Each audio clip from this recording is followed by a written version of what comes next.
Bonjour à vous et bienvenue sur cette nouvelle vidéo. Aujourd'hui, je viens répondre à une observation, un commentaire qui a été fait, mais c'est pas dans le but de nécessairement répondre à la personne qui l'a dit, mais plutôt de vous inviter tous et toutes à reconnaître l'origine de votre être, qui nous sommes en vérité. Ce commentaire, qui était lié à la vidéo que j'ai faite sur le message des Elohim, a suscité donc une réaction pleine d'amour, de tendresse, et je l'ai senti pleine d'authenticité dans son expression, mais qui pour autant, pour moi, vient entraver la pleine expression de l'essence de son être, et du coup la pleine réalisation de soi.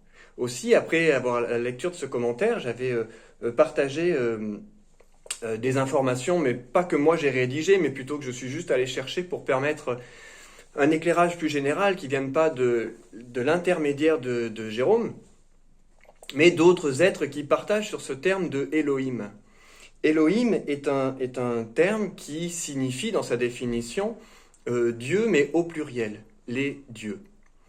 Et à la deuxième réaction, je vais juste citer, parce qu'elle s'est mise en public, mais il n'y a pas de prénom, mais c'est Taiki Medium, vraiment, je te salue du fond du cœur pour ton commentaire, parce qu'il est très important aujourd'hui, car il vient aussi rejouer quelque chose qui s'est produit il y a un peu plus de 2000 ans aujourd'hui, avec, à peu près, hein, parce que c'était un peu après 2000, l'an 0, au moment où Jésus montait sur sa croix, et que c'est ce moment-là où tous ces religieux qui prêchaient en chacun de tous les êtres, que nous étions donc habités par Dieu, que nous étions une émanation de Dieu, que tout était Dieu en soi. Bien évidemment, ce qui engendre les perturbations, les conflits, les confusions, c'est la croyance que Dieu est un humain. Évidemment, Dieu est au-delà de l'humain et au cœur de l'humain en même temps. Et en tout cas, ce n'est pas une forme et une apparence, c'est une vibration, une énergie, une essence, une intelligence, une conscience. En fait, il n'y a aucun mot qui peut le définir. C'est exactement ce qui en est dit du Tao par Lao Tzu. Tout ce qui peut être nommé n'est pas le Tao. Parce que le Tao ne peut être nommé, mais en même temps, il est tout ce qui est nommé et au-delà de tout ce que contient le mot qui peut le nommer. Et c'est ce verbe créateur, cette force créatrice originelle que nous sommes. Et donc j'ai voulu partager cette notion-là, et j'ai écrit à la deuxième réflexion, deuxième commentaire, en disant qu'en effet, je pouvais ne pas savoir de quoi je parlais, et qu'il fallait que je fasse attention à ce que j'utilisais, peut-être pour ne pas induire des gens en erreur ou autre. Alors j'ai été amené du coup à écrire un texte que je vais vous partager, que je vais vous lire, et dans un deuxième temps, après avoir écrit mon texte, je suis allé me référer à une de mes références incarnées, humaines, qui s'appelle Annick de Souzenel, et je vous mettrai en lien du coup la vidéo sur laquelle je suis tombé, car bien évidemment cette conscience divine, elle nous guide au juste et bon endroit pour nous informer de sa présence et nous relier à la vérité de son essence.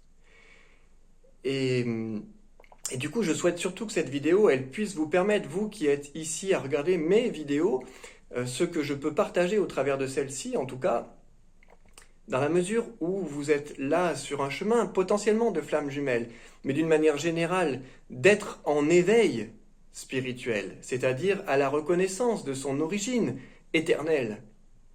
Alors je vous invite vraiment à accueillir ce que je vous partage aujourd'hui en ouvrant tout votre cœur et en laissant de côté toutes vos croyances, je dirais tous les principes, toutes les théories et tous les dogmes qui ont pu utiliser des termes parfois à mauvais escient. Et de vous ouvrir à la vérité au-delà de toutes ces apparences. Vraiment, je vous invite à cela aujourd'hui. Parce que nous sommes tous des dieux en puissance. Et qui sont invités à le devenir en essence, en manifestation, en expression. Quand on utilise ce terme, quand on parle du Christ et de Jésus, qui disait « Le Père et moi ne sommes qu'un », et qu'il disait également que ce qu'il a fait, d'autres le feront et plus encore. Il parlait de chacun d'entre nous. Alors je vous mettrai cette vidéo que du coup j'ai trouvée juste après d'Annick de Souzenel sur Nous sommes tous des Elohim. Nous sommes tous Elohim. Ce Dieu au pluriel. Et que je vous invite alors à aller explorer, mais avec la sincérité de votre cœur, en allant vers celles et ceux qui ne s'approprient pas une définition, mais qui entrent au cœur de son expression, qui vont toucher l'origine de ce verbe, de sa vibration. Et c'est aujourd'hui fondamental que nous puissions nous reconnaître à cet endroit-là, que nous sommes tous cela. Et que dans le commentaire qui était fait, c'était de dire que les Elohim sont au-delà des anges et des archanges. Ils régissent les anges et les archanges. Et le texte que je vais vous partager, c'est à la fois juste et faux en même temps de dire cela.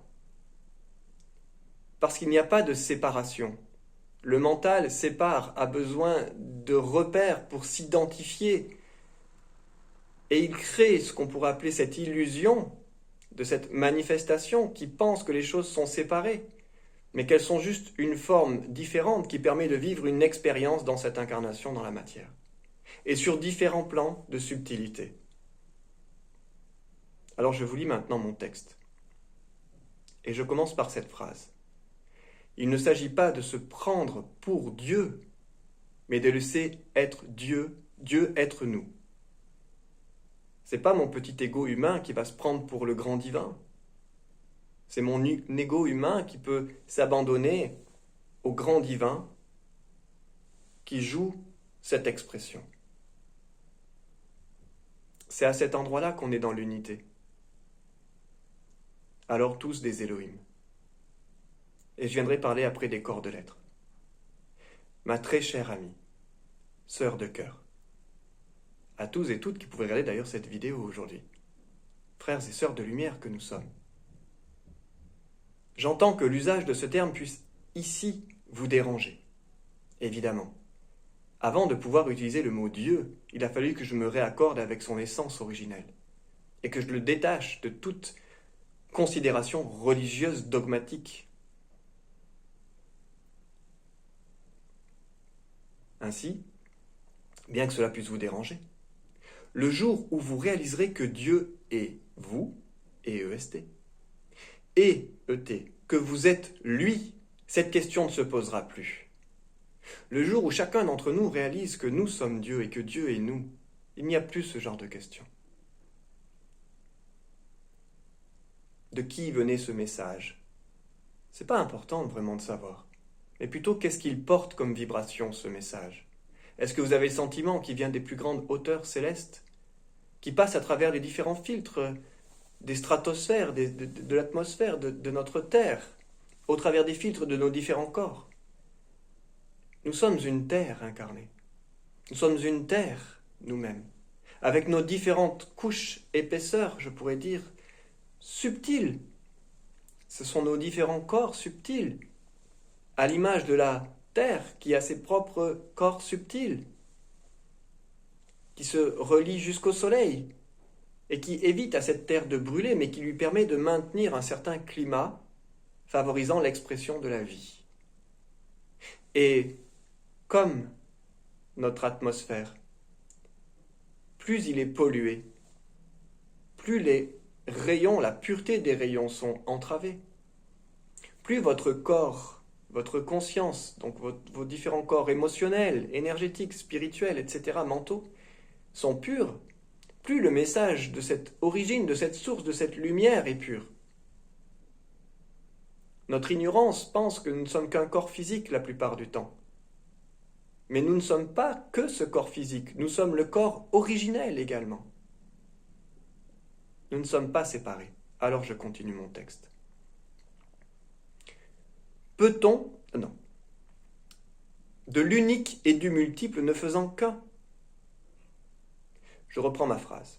Le jour où vous réaliserez que Dieu est vous et que vous êtes lui, cette question ne se posera plus. De l'unique et du multiple ne faisant qu'un. Peut-on séparer le soleil de ses rayons? Le feu du soleil sa lumière et sa chaleur ne sont-ils pas un? Peut-on seulement les séparer? Parce que nous l'appelons rayon, alors il n'est pas soleil. Oubliant en cet instant qu'il en est une expression, l'émanation même. Avez-vous tenté de capturer un rayon? Avez-vous tenté d'enfermer un rayon du soleil? Vous ne pouvez pas le séparer. Au moment où vous tentez de l'enfermer, il disparaît. Ça s'appelle l'amour également. Ne nous enfermons pas dans des définitions et des interprétations pouvant limiter notre réalisation pleine et entière. Elohim n'appartient à rien ni à personne. Écoutons la vibration et laissons-la nous toucher, dans la conscience, par le Verbe créateur qui l'insuffle. Laissons-nous toucher par les mots. Laissons-nous toucher par leurs vibrations. Laissons-nous pénétrer par leur pureté. Clarifier notre esprit, nous relier à notre essence originelle.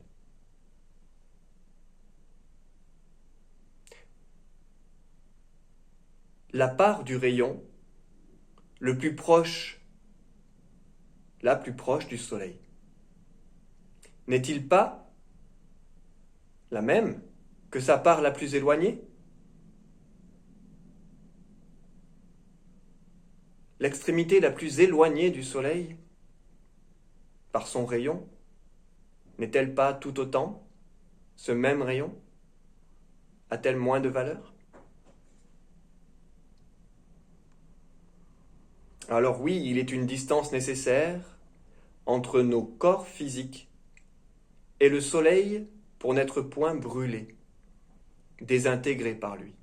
Évidemment, ce n'est pas mon corps physique en soi qui peut rencontrer la puissance des Elohim. C'est dans la conscience, sur ce plan divin supérieur de mon propre être,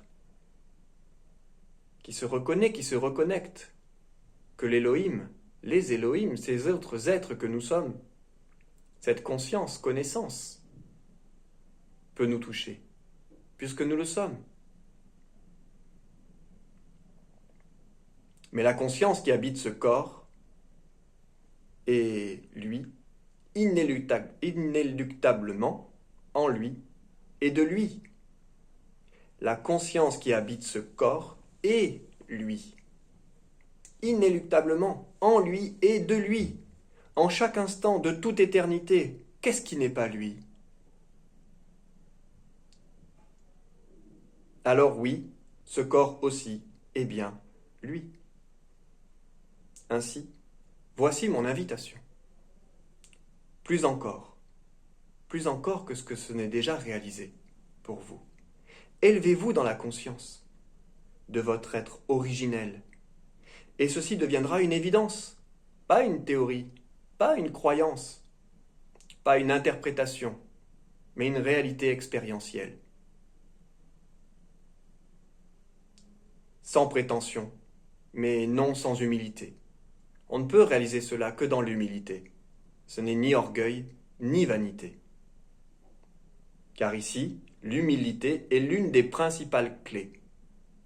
Point d'orgueil, point de vanité. Point de personnage même pour en parler. Pour autant, au travers du personnage, il nous faut passer ce message pour que cette conscience s'éveille à cette réalité éternelle.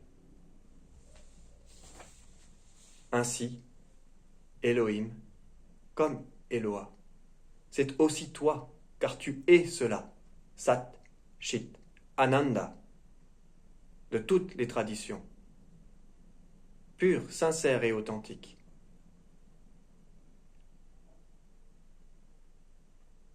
Vous trouverez cette information, vous trouverez cet enseignement, et vous serez invité à le réaliser. Honorez cette grandeur que vous êtes. Laissez-la devenir vous. Laissez-vous être elle. C'est un mariage entre soi et le divin. Une union sacrée. N'est-ce pas là le sens des flammes sacrées? Des êtres qui sont invités à vivre dans la dimension de cet amour divin. Nous sommes cela. Tu es cela. Vous êtes tous cela. Seulement, il y a un chemin à parcourir pour l'accomplir. Sortir de l'enfermement. Sortir de cet enfer. Illusion, mensonge. Nécessaire à la réalisation de la vérité que nous sommes. Invitez cela en vous. Laissez-vous toucher. Et pensez toujours que ce qui fait la différence, c'est le discernement. L'humilité et le discernement. La conscience éclairée. Non l'ignorance. Non la croyance aveugle, mais la confiance éclairée. Alors voici mon invitation. Il ne s'agit pas ici forcément de discuter de quoi que ce soit, juste d'observer, d'inviter. Ni d'être d'accord, ni de ne pas être d'accord. De le vérifier dans la profondeur de son cœur. D'aller regarder comment ça résonne pour vous.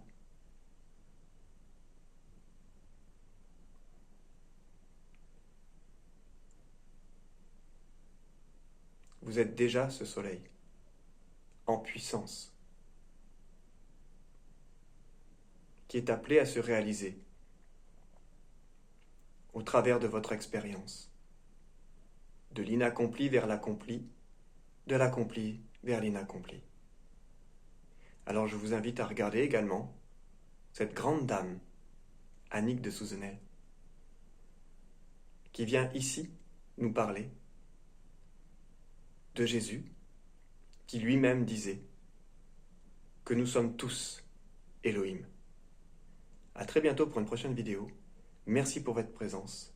Que celle-ci puisse éveiller plus encore votre cœur à cette dimension d'amour originel, où nous sommes tous frères et sœurs, humains divins.